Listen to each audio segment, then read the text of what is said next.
How do you speedrun Star Fox?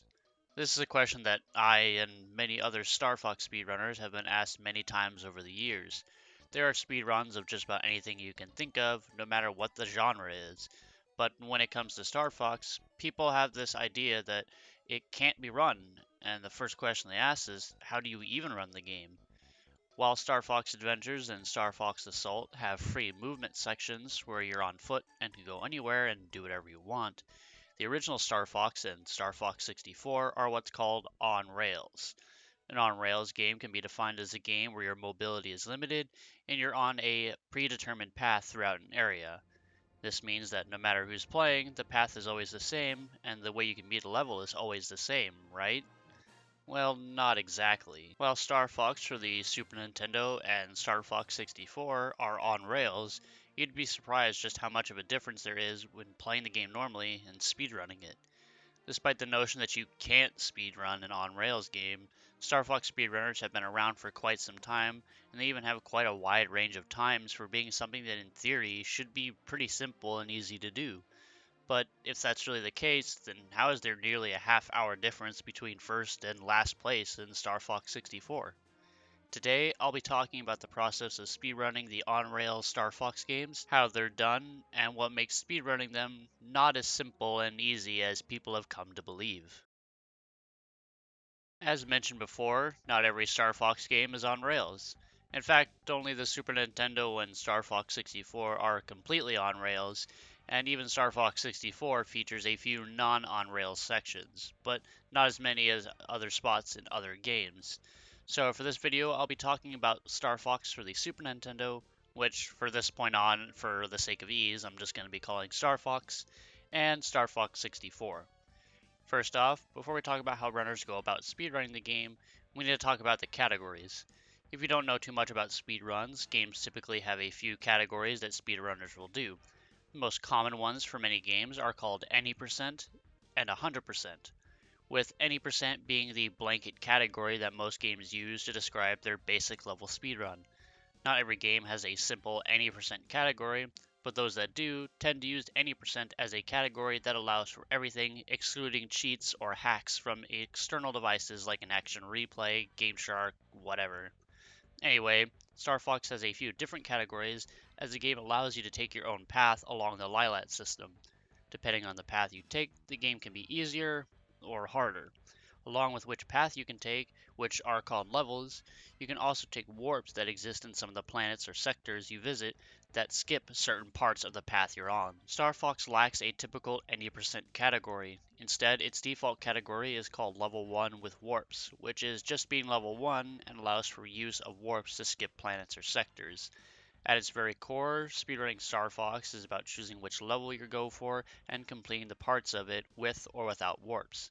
Outside of that, there's quite a bit more to it than what is seen at face value.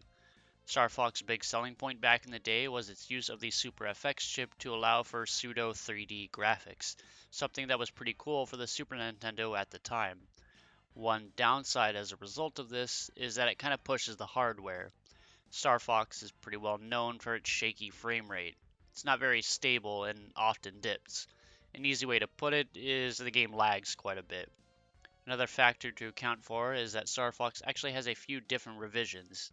There exists a few different revisions of Star Fox that have changes to enemy layouts in order to reduce the slowdown in the game, and the version you can run on affects how much lag you experience in certain sections of the game. Star Fox is also one game that has kept the idea of banning emulators from the leaderboard. While this does restrict the possible pool of runners, especially because the price of retro gaming has gone up, it does keep things equal.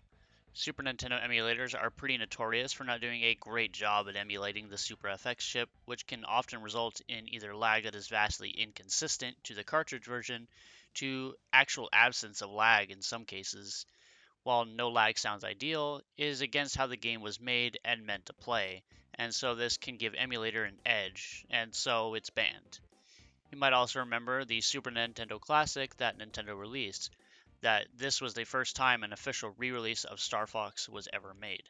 This version of the game is also emulated, and though it is allowed for speedruns, this version of the game has its own advantages and disadvantages. In some sections, it lags less. In others, it can actually lag more than the cartridge version. Nintendo World Report did a good video talking about this, so if you're interested in that, I'll leave a link below so you can check it out. But basically, while the Super Nintendo Classic is emulated, it's not a pure advantage over a cartridge with the way it lags. A lot of where it saves time with less lag, it loses time to having more lag in other spots. So it's sort of equal and is still allowed. This whole part about lag might have seemed a bit much, but the reason why I talk about it is because one big part of speedrunning Star Fox is lag reduction. Doing what you can to reduce the amount of lag you experience, and keeping the game as close to a high of a frame rate as possible. It sounds easy enough, but putting it into practice is where it's not as easy. There are methods to reduce lag in the game, like removing enemies that cause a lot of the lag quickly to reduce the amount that is on the screen. That, and using a revision of the game that has better enemy layouts and handling of the lag.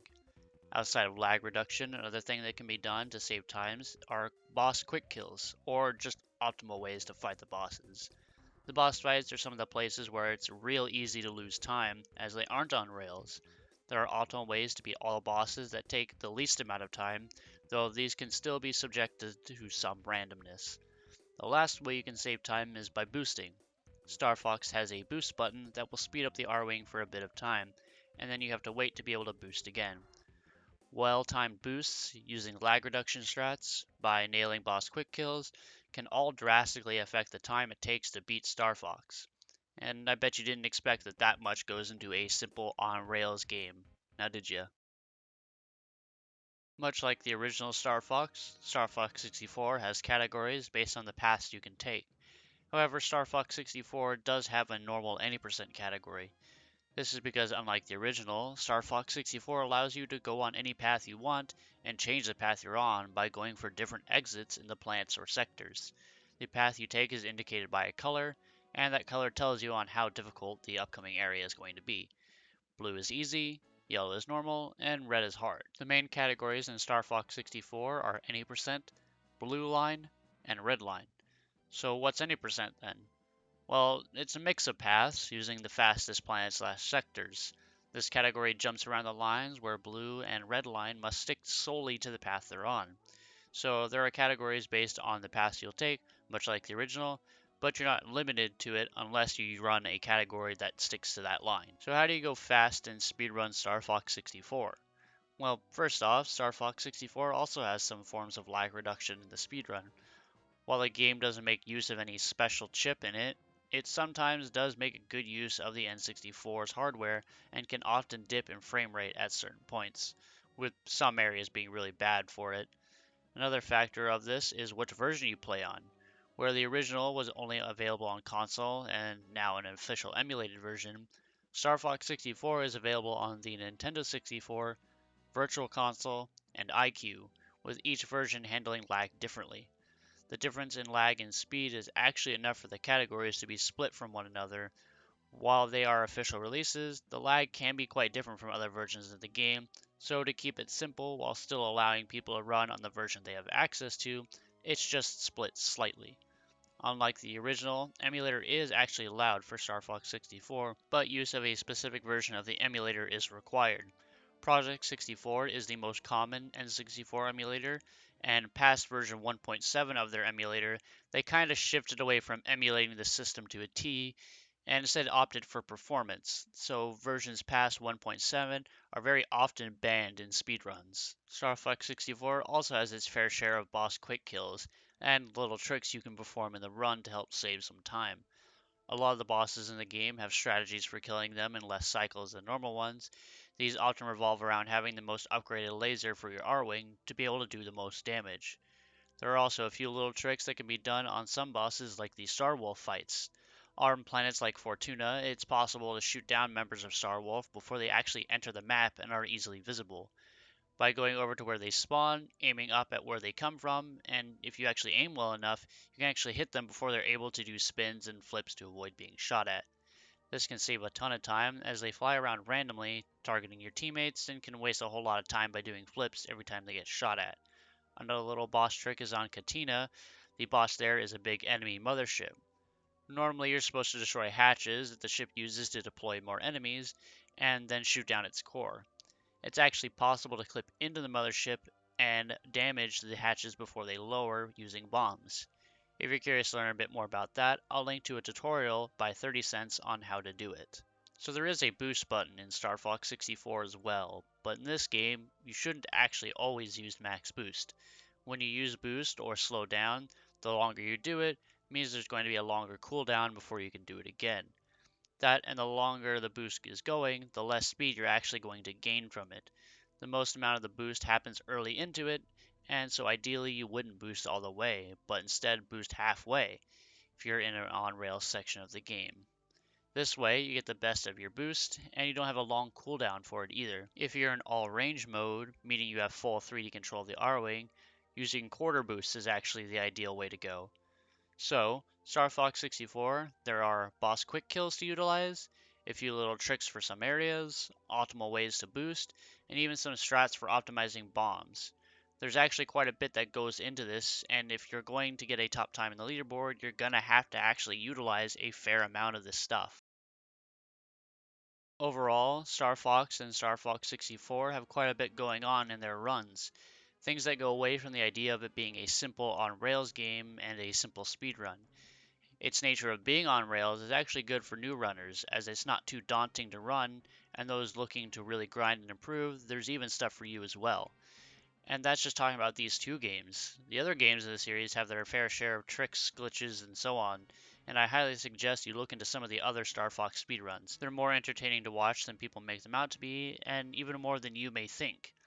Thankfully, the approach to Star Fox speedruns has lightened it up a bit, and the games have been able to make appearances in the Games Done Quick events. I decided to make this video to bring more attention to how much really goes into optimizing a game with simple game design, and hopefully this was at least somewhat interesting to watch. Again, if you're interested in learning more, I recommend checking out the StarFoxSpeedrun.com page. I'll leave a link to that in the description as well.